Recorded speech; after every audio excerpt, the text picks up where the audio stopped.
And welcome back in to another episode of Tribal Council Chat. As always, we are your hosts. My name is Bruce Heller. And is your audio on? Sorry. Can you hear me, Bruce? Now I can. Sorry. Brett's audio wasn't running for a second, but we're back now. Brett? So That's Bruce.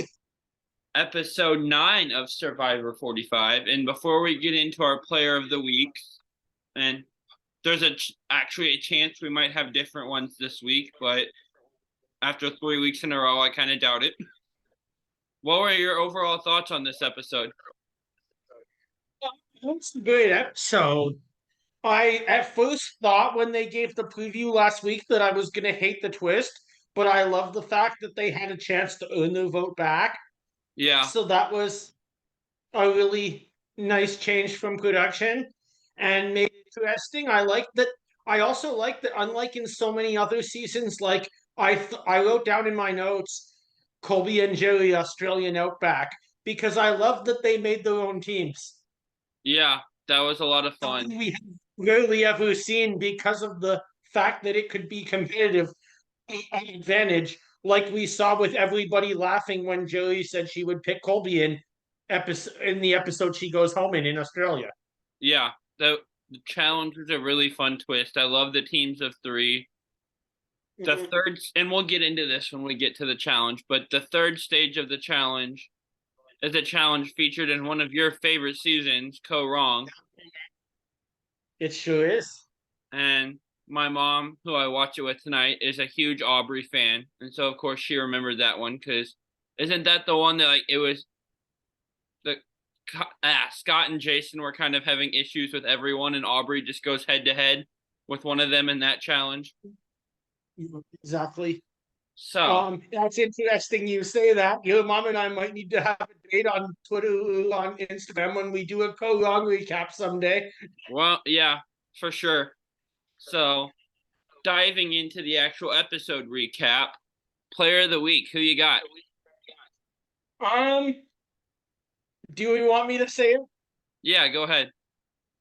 I'm gonna go with Dee. Okay, that was mine. Yeah, I figured.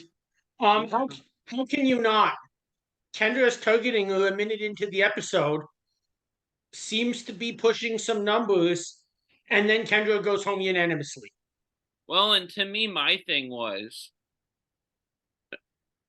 Dee was really the only person that actually wanted Kendra gone. Everyone else was either wanted Jake gone or like, okay, I could go either way. And at one point, it's looking like all the numbers are falling on Jake, and Dee's like, no, I want Kendra. And somehow it's still Kendra. Dee was pushing for Kendra the whole episode.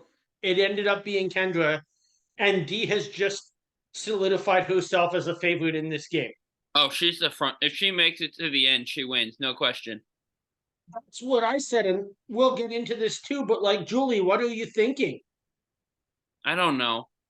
Like, there's a lot. The last thing they showed us before Tribal was the 3 Rebas and Emily wanting to go with Jake and then taking it to Dee, and Dee saying, no, I'd rather do Kendra. And then at Tribal, it somehow ends up being Kendra, despite Dee being the only person that was really pushing for that. Yeah. So I'd like to see how she kind of got everyone to do that, but the fact that she did it at all is impressive. It's interesting because, like, from different episodes so far, there's a few players that I maybe can't, but like we're down to eight people, and I can make a good case for many of them to win. Yeah.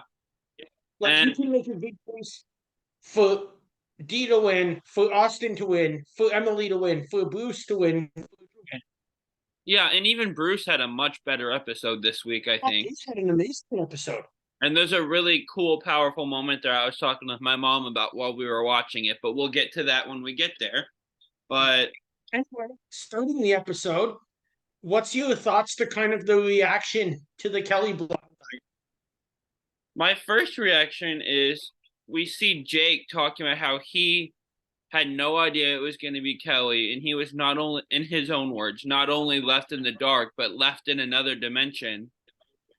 And I just don't know how that's possible.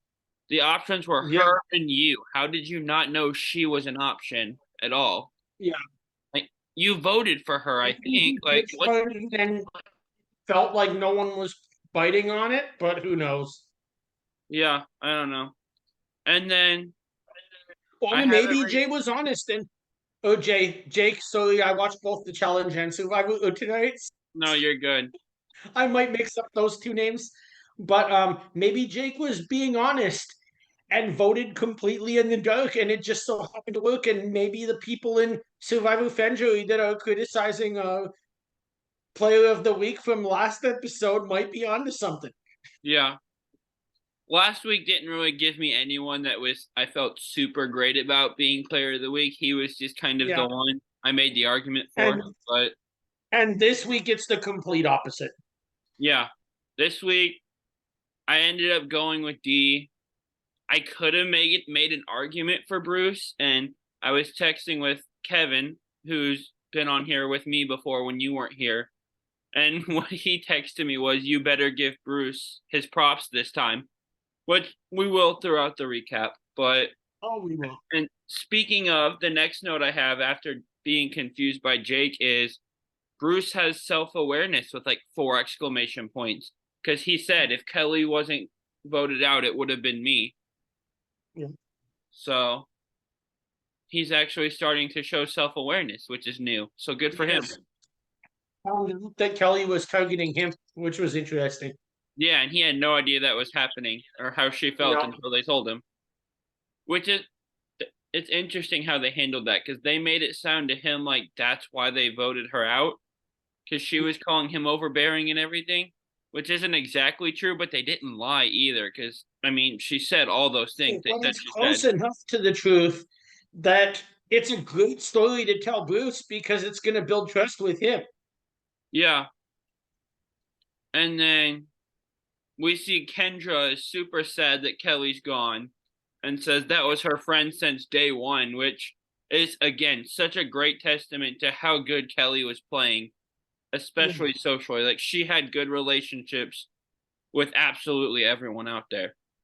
If we get any sort of new returning player season, we need to see Kelly get another chance. Oh, yeah, for sure. So before we move on from all the Kelly reaction, do you have anything else you wanted to add? That was really the big part. So, Sorry, I had to go close a gate so one of my dogs didn't get into the carpeted part of the house. that was one of the big. That was the big part to the beginning, I guess. Let's jump into tree mail. Yeah. So, well, hold on. Before, Before we have we have a moment where we have Bruce scared and saying he doesn't know where he is in the game, which leads into kind of a powerful moment that I was mentioning me and my mom were talking about, where he's reflecting on Kelly calling him overbearing, and he goes, "This is how I treat my daughters and my kids," and where I feel like he's probably legitimately coming at this with good intentions and wanting to be loving and feel like family, and it just wasn't coming across that way. We kind of see this absolutely. moment of self-realization that goes beyond the game, even where he's thinking, okay, I need to ask my family members about this when I get home, and if they're saying the same things, I legitimately need to change. And it's kind of cool to see when the game goes beyond the game and bleeds into life like that. Good. So, tree mail. Before we even get into what the contents of it was, I mean, we had a tribe swap, we had an auction, now we have tree mail. This is like drop the 4, keep the 5. Yeah, this has been awesome. I love this. He's finally starting, like, the new era has been fun, but Probst is finally kind of starting to listen more to what fans want. And Yeah. I still want to see the family members back at some point, which we're recording this hours after the episode ended. Normally it's a few days later and I've listened to On Fire. But one thing I've heard him say, that someone wrote in and asked if the family members could return, and he said yes, that originally that was a COVID thing, that just with quarantine and everything. But eventually, like a lot like tribe swaps and stuff, they wanted to establish the new era as this new version of the game before they started bringing stuff back. I feel Makes like sense. they've done that now. We can bring the family members back at some point. It doesn't have to be every season, but we brought the auction back. Let's start bringing stuff back now. Like, I'm not asking for the 13 extra days you cut, but family members would be nice. Yeah, that'd be good. I agree. But yeah, So, what do you think of the three teams for going into this challenge and how the tribes decided to divide themselves? I think the tribe divisions were interesting. I think Julie ending up on a team with two Bellows, and then Austin realizing that and being, well, if someone's going home from each team, Julie's in trouble. But I mean, two reactions to that. I was like, one, do not, because you're not going to vote out three players in one episode. This is a TV show. They're here to make money. They need to run the episodes as they actually are. At the same time, I was like, this is such good awareness from Austin, because let's hypothetically say something crazy happens and they are doing that. These players don't know what's going on in the outside world. Maybe they have to wrap the game up today. Like, I know, for example, the Challenge UK, when they did a spin off, wrapped it up quick because Her Majesty the Queen passed away in the middle of shooting, and it was a British show. Like, that needed to finish. So you never know. It's so smart of Austin to realize, just on the off chance that this is happening, I need to protect my ally. yeah, for sure. And speaking of Austin, I a storyline that kind of runs throughout this episode that I'm intrigued to see where it goes next week is starts around the time, like right before we see these teams form up and we see tree mail of Emily wants Dee gone. So she Yeah. makes what I feel like was an interesting choice to take that to Austin and Drew, and doesn't say that it's because she feels like they're choosing Dee over her, but in a confessional we see her say that. And we see Austin say he wants to keep finding a way to work with both Dee and Emily the way he has been. And kind of want to hear your thoughts on this, but my instinct is I feel like the way he's playing this, he's risking losing Emily pretty easily. Yeah, absolutely. But I think it could go either way. Just as he's risking losing Emily, he's also risking maybe that group of four just deciding that we all can't go to the final tribal council. I think he's going to lose Emily next week because she was already starting to feel like they're picking her Dee over her. Yeah. And then they said, okay, we'll talk to our people. Jake will be the target because that's what Emily was saying. She'd rather Jake go than Kendra. Then the target ends up getting flipped back to Kendra. I think Emily is going to flip next week. I mean, why wouldn't you at that point? Yeah. In some way or another. I just wouldn't be surprised to see if maybe we get a kind of reshuffling of alliances now that we're at the final eight.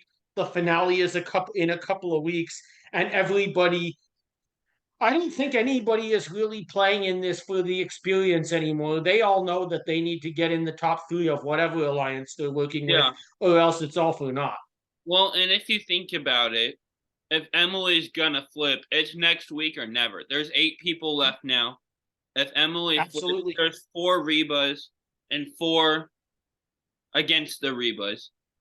If you wait till final 7, it doesn't matter if you flip. They have 4 out of 7. They're gonna be the final 4. They've been tight this whole time. And early on, you and I both said that that group of 4 seemed more like 2 duos than an actual group. They were a group. I don't feel like that anymore. They seem like a tight group of 4 all around. So if Emily's gonna flip, it has to be next week, or else the flip is pointless. We'll see what happens. So, immunity challenge. And like we said, this is a fun challenge. It's in 3 stages. We have 3 teams of 3. And the last team to finish the first 2 legs, I think, is eliminated. And then 2 teams go head to head. And then the team that wins that second stage goes on, and all 3 of them are going head to head in the third stage, where you're having to hold your arms up like this and you old tile. They did it in co-wrong. Jeff made some sort of comment during it that they've done that challenge twice. I couldn't remember off the top of my head when else they did it, but you do, but I'll find out. Yeah, but really fun challenge to watch. And then he just kind of casually throws out there, oh, the first team eliminated. You all 3 lose your votes, which if you listened last week, we kind of both agree that the new era does the lose your vote thing too much. But both the way they did it with the auction last week and the way they did it this week, I actually don't hate it.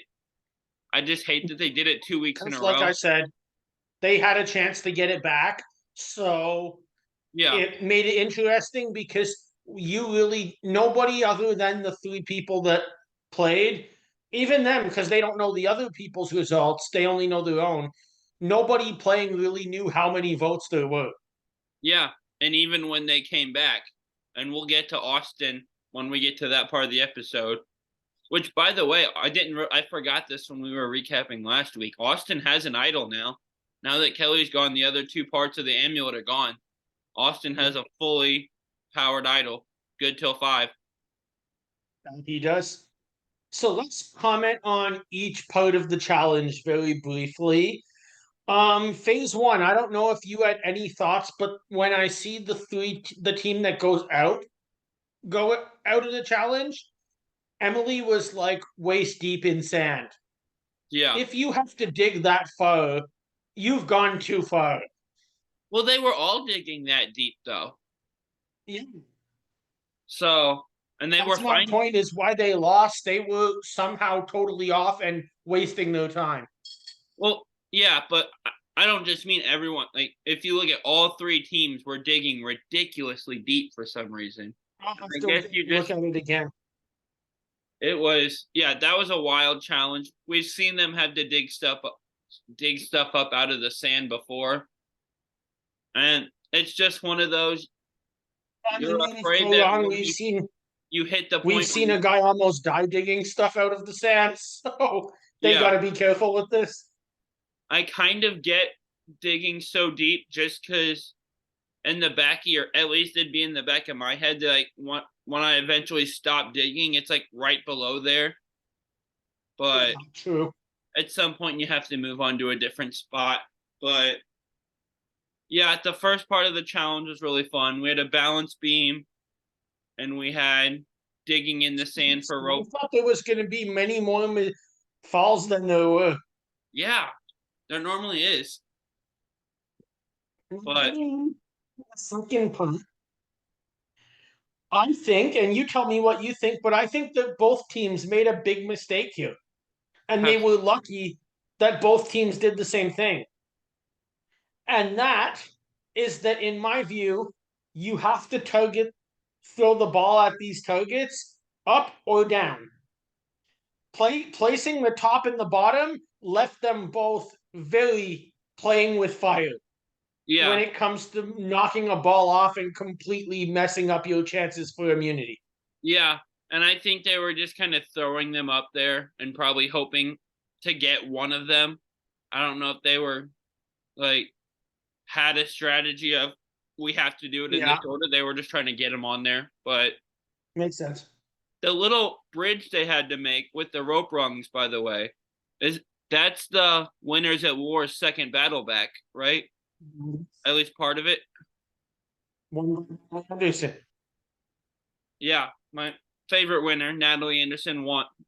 barely won that challenge, admittedly, with 2 or 3 advantages, but she won it, came back, finished second place in the season. So, and so, yeah, that's what I was thinking of during that like middle part of the challenge, as I was getting Winners at War flashbacks. Yeah. Gosh, Winners Sounds at good. War had fun season, really brutal boot order. I can't complain about it. We might have to do a Winners at War episode next off season, but Yes. and so Especially too with Paramount Plus having Canada like gets season 30 and above, we could easily look at maybe a Korong recap and a Winners at War recap. yeah, we have a fun off season planned ahead for you guys. By the way, we have a list going already. And so we get to the last part of the challenge, the Korong flashback, and it's Bruce and Julie and Kendra. And Jeff drops a fun little trivia nugget on there that they've done this challenge 2 other times, and it's never been won by a man, which was fun. Mm-hmm. I have to look up what the other one was when we're done recording because it's gonna bug me. But the streak of not being won by a man is broken because Bruce wins immunity again. So he's gaining self-awareness, reevaluating, kind of figuring out what he has to do to get forward. And now he wins And another dominating immunity. the physical game. Yeah, and he wins another immunity, which gives himself more time to kind of hopefully put himself in a better position. And then it's gonna get him to final 7 or 8. How many is it? They're at 8, so if he doesn't win the next one, he still has an idol. So he's at least He still has guaranteed enough 7. to get to 7. But who's to say he doesn't pull a Joe Anglim from Cambodia and just win 3 in a row and win another one? Colorway and take it all the way to the end. Yeah, or Colby did that in Australian Outback. He won the last like 5 in a row, which is still crazy. That might still be the record, isn't it? 5? I think both Colby and Mike share it. Yeah, but gosh, so Bruce wins Nobody's immunity. beat it. And Jenna, Kim, and one other person have the joint record for women at 4. Is the 4 in a row, or is that just total throughout the season? Oh, for the season. Okay, because I know Colby. I think Colby's like he won the last like 5, I think, but he won like others. that, yeah. He won others outside of that streak too. Yeah, like he was just all he had to do was take Keith to the end. But you know, I kind of respect wanting to go up against the best person instead of just the person that people don't like. It didn't work out for him, but it was 1 vote away from working. So, yep. But Bruce wins immunity, and we get back to camp, and we see Jake saying he wants to start building trust with people he hasn't worked with before, which is, I mean, a good strategy. I don't know why that's only starting now, but it's a good strategy because if somehow I'm right, and who knows if it will happen or not, but if this group of 4 breaks apart, Jake is in a good spot to team up with 1 or 2 of them. Yeah, he is. And Jake's been so entertaining. He's just kind of all over the place, and he's got a cool, like, his voice sounds really cool to me. I like his accent, but it'll be interesting to see. Do what? I'm saying he's a Red Sox fan. So. Oh, yeah. But like he hasn't been in a great position these past couple weeks, so I kind of hope he can recover from that. Yeah. Yeah, it'll be interesting.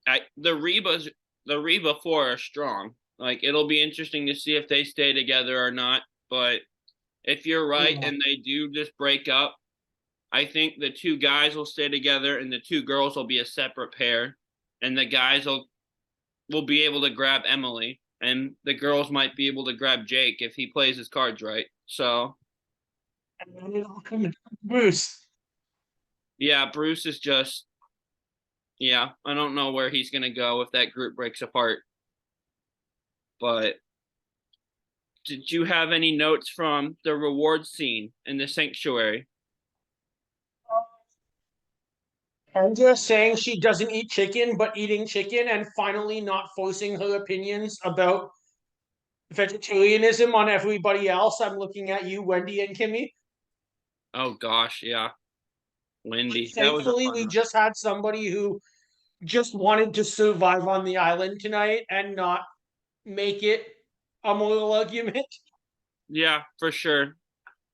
And also when Probst announces that there will be a reward at the sanctuary. And for some reason, every time he does this, he says the line, "The sanctuary is where good things happen." We get a little Jakeism of him just going, "Oh, I like good things. I like good things." Like, yeah, we all do. That's probably my second favorite random Jake quote this season behind Tribal last week, where he goes, "Whoa! Oh, sorry, whoa." And like does a quieter whoa as Kelly's upset about being voted out. Last week, that if I play my idol. That one was on purpose, I'm pretty sure. Oh, it was 100%. It was But good. this week, his reaction to the sanctuary being, "Oh, I like good things. I like good things." Like, yeah, we all do. But it's still funny. But yeah, not much happens at the sanctuary. Kendra says this is the first chicken she's eaten in 15 years. We see them kind of form a plan to vote for Jake, which is the one note I do have from the sanctuary is because Bruce says he's willing to vote for Jake because he doesn't want to go down with the ship, which is like, I get it, it's smart, but like just last week, Bruce was considering giving Jake his idol. So what happened over the course of 3 or 4 days that caused this big of a shift? I would say probably that Bruce just needs his idol. Yeah, Now Bruce is looking at the end game and how to get to final three. yeah, and I still think his chances of winning are low. But if he's able to kind of turn around his social game and his approach, like he seems like he's going to attempt to, he can improve his standing here. There's room for maneuvering. Yeah. It still Bruce's kind of feels like he's dead man walking, but it's recoverable, I think. yeah. At this point, it's like, do I think his chances of winning are great? No. No. Do I think anybody other than Couture has probably completely dismissed the idea of voting for Bruce? Also, no. Yeah. Gosh, watch those two end up in the final three next to each other somehow. That would be great. Yeah. And so moving on from the sanctuary, we have the journey. And what do you have notes wise from the journey? I thought it was interesting. One, we have a journey that's post-merge. So these players don't really need any time to like get to know each other or nothing. It's just all business. How do we get our vote back? The second is Austin. Well done. That was impressive to see. Yeah. Emily, don't feel too hard on yourself.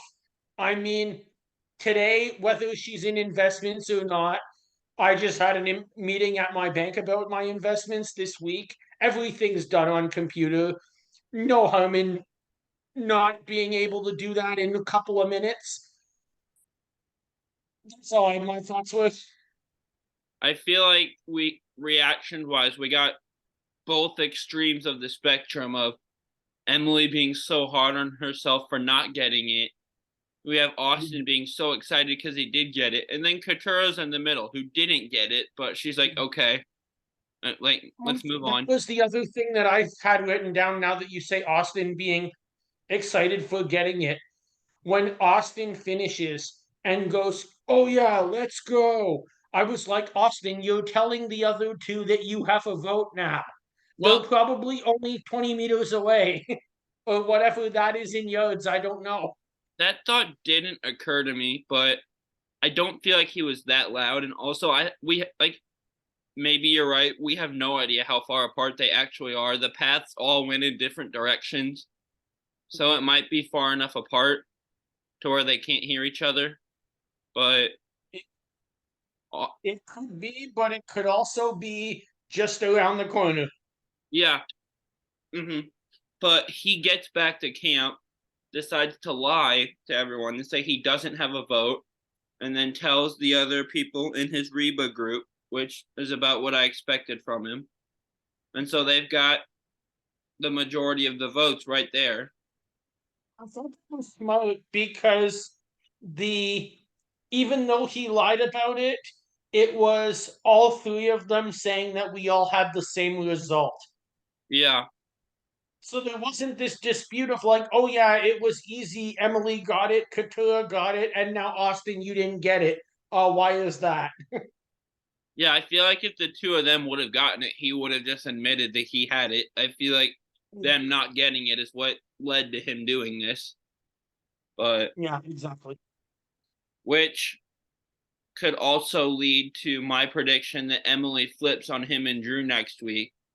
If Emily realizes that Austin voted at this tribal council and didn't tell her he had his vote, because I don't think he told her. Yeah. But so, and then my last note I have, and tribal was about what we expected, so we don't need to spend a ton of time there. But when the two guys come up to Dee, and Julie's already wanting Jake, Julie doesn't like the Kendra idea, and saying that the three of them want to go for Jake instead, and Dee's like, no, I want Kendra. I have written down Dee might be playing a little aggressive here, might be risking that she doesn't look like a team player or can't agree to other people's ideas. Absolutely.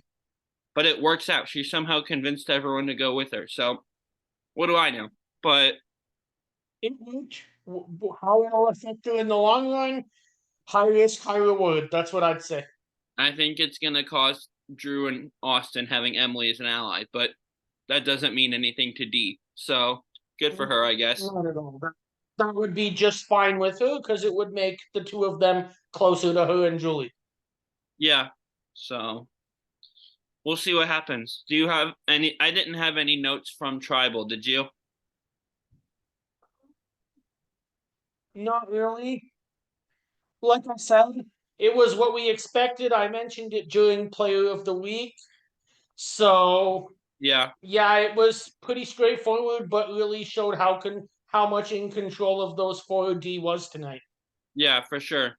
And so moving into a line blindside first boot, do you want to go first or do you want me to? You want me to go ahead? Go ahead. Okay, so I have, since Dee was my player of the week this week, I have three players who are Hispanic / Latin American. And so I have Dee, I have Jesse Lopez of Survivor 43, and Carolina Eastwood of Survivor Tocantins and the Redemption Island reunion. If you haven't seen that, the reference there is that at the time she was dating one of the players from Redemption Island. She was in the crowd. He decides to propose to her at the reunion. And as he's talking, she's awkwardly like waving him off, telling him to shut it down. And then awkwardly says yes. And Probst brings her up on stage for the rest of the finale. So yeah. I was watching that, I was just like, David just gave such a great speech at final to support Boston Rob. I know I brought it up when we had Steven from Survivor Quotes on, and I'm like, wow, he's trying to play Boston Rob 2.0 in a whole nother way. I know, it was great. I felt bad for both of them watching that, but yeah.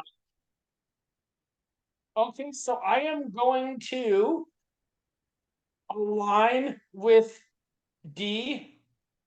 I think she, like we said, is playing a very good game, but might be overplaying a bit. Yeah. I don't know what we get from her. I mean, we saw her in Tocantins for less than an hour. Yeah. So let's just blindside her at this point. Might be useful in the game. Maybe you just take her out at some point. Who knows? Jesse is so good at this game. Yeah, he's got to go So first. I'm going to first boot him. That being said, myself also having a political science degree, I'm kind of regretting this. So yeah, I don't know. What about Jesse's you? Jesse's I have the same answers. I would align with Dee, but like I feel like she has the ability to rub people the wrong way, possibly, so I could get those people's jury votes. Jesse's just way too good at this game. He has to go first because if I align with him, there's no way I'm winning at the end. Because he and Dee, I feel like play a similar style, but Jesse's a little bit better at it to where he doesn't overplay as much and doesn't necessarily always feel the need to push his personal agenda so hard.